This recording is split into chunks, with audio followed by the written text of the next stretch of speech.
رسول اللہ صلی اللہ علیہ وسلم کے جو سیرت میں آپ کو پتہ ان کی پیدائش سے قبل سے لے کے آج آخری حالات کے اوپر ہیں، اور رسول اللہ صلی اللہ علیہ وسلم نے ایسے عالم میں امت کو جو وصیتیں کی ہیں، نصیحتیں کی ہیں،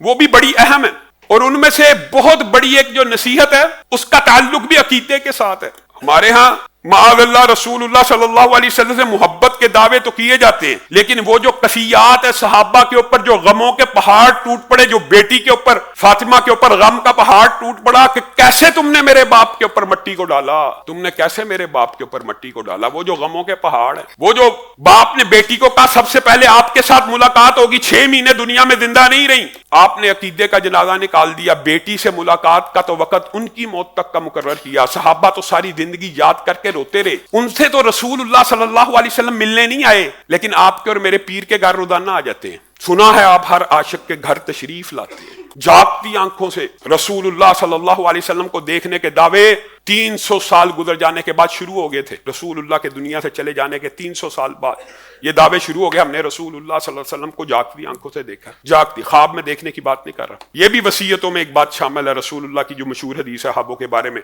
انشاءاللہ آئندہ آنے والے خطبات میں ان کو بھی بیان کیا جائے گا۔ وہ جو صحابہ 100 سال رسول اللہ کے بعد اس دنیا کے اوپر رہے، ان 100 سالوں میں ایک بھی صحابی نے یہ دعویٰ نہیں کیا کہ میں نے رسول اللہ کو جاگتی آنکھوں سے دیکھا، بلکہ جب بھی رسول اللہ کا نام آتا آنکھوں سے آنسو آ جاتے۔ رسول اللہ صلی اللہ علیہ وسلم کی وفات نے اس بات کو ثابت کر دیا کہ دنیا میں بقا